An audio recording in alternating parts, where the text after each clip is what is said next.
I just don't get it. Look, I totally understand how a person's upbringing could have some level of influence on their perspective, just general, overall, right? Not even talking to just with storytelling, like just overall. Totally understand that.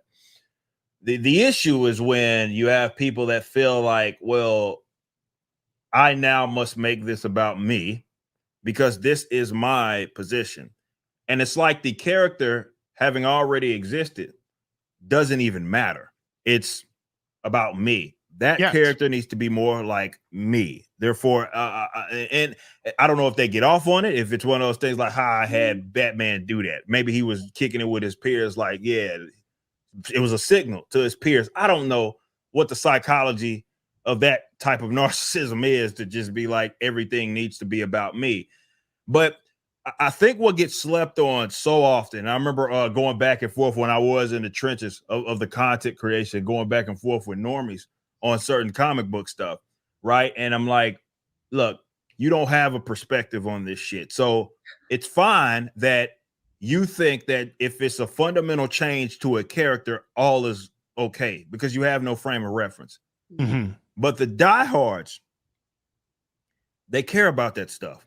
Yeah. And I think it's one of the most slept on things. I think that's what big attraction for the Rippaverse. Yeah. Right. Is that we care about those continuity elements. We care about what is canon. And everybody that creates here does. Like, you know, Saskia mentioned, we have these talks internally to make sure everything makes sense for that character, adds to make sure that perspective is there because this is happening in their book or that's happening in their book. And that stuff is important. That's as important to the diehard. That's the person that's going to stick around. That's the person who's going to buy a book. That's the person that's going to buy the merchandise. That's the person that you do something else. Doesn't matter what it is. They're going to be in on that. For whatever reason, this whole modern audience approach has been, okay, up to this point in the world, nothing before it exists, or rather nothing before it matters. Fuck it. Mm-hmm. Who cares? Now, this needs to be more reflective of the world that's around us, and our maybe social, sometimes political, often political, maybe positions. What? Because that's never happened before. Yeah. But it's to my co-host as a point, as he said many times, it's boring. It really is. It truly is fucking boring as a customer, and it's an insult. Like, that's how I look at it as a businessman. How can I fucking expect, right?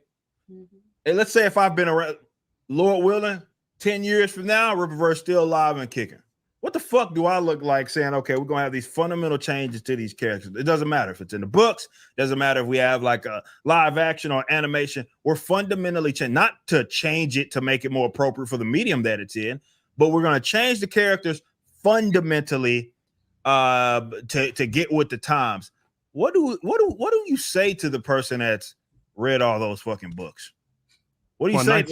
99% of people won't say anything. They'll just silently walk away. And then you left with what?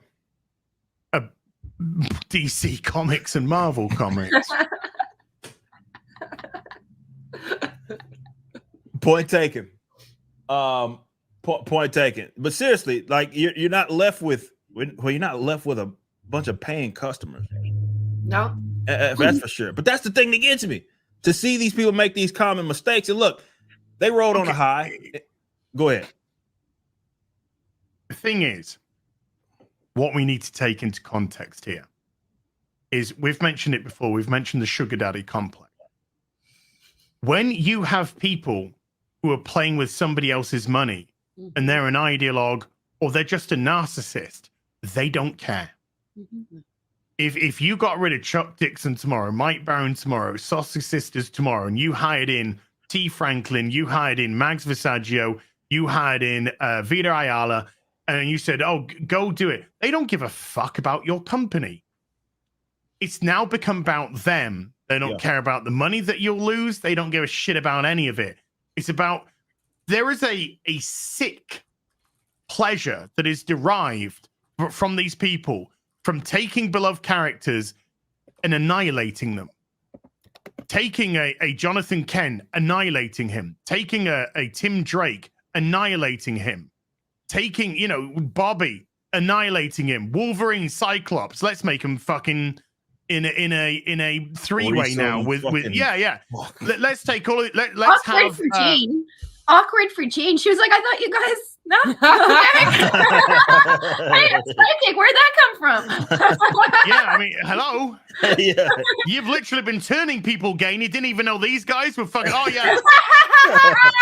Because that's how it works, apparently, you know. Apparently. Yeah, I woke up today, 9:30. I felt refreshed. Thought I'd suck a dick today. Doesn't work like that.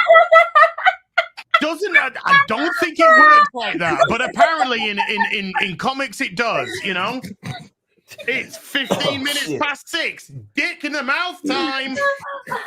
Never done it before. Felt like it was either that or an after 8 mint. One of the two, and I went for one of those instead. I think there is a perverse pleasure which is taken in taking beloved characters and destroying them. A sickness, and it is a sickness. Yeah. There is no love for these characters. There is no love for the previous iterations of these characters, the writers, the artists that came before, the creators. There is no respect whatsoever. We saw plenty of people at Marvel. Soon as Stan Lee died, they couldn't wait to shit all over him. It was one of the most vile things I've ever seen within a company. Get him out of here. Get every fucking single one of them out of here.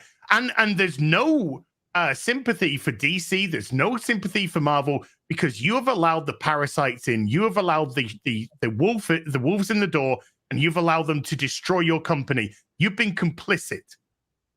None of you, call it what it is. None of you have had a single fucking ball between you to speak up. None of the veterans have had that. Some of them they'll quietly walk away because they don't want anything to do with this fucking shit. They'll quietly walk away and they'll find business elsewhere.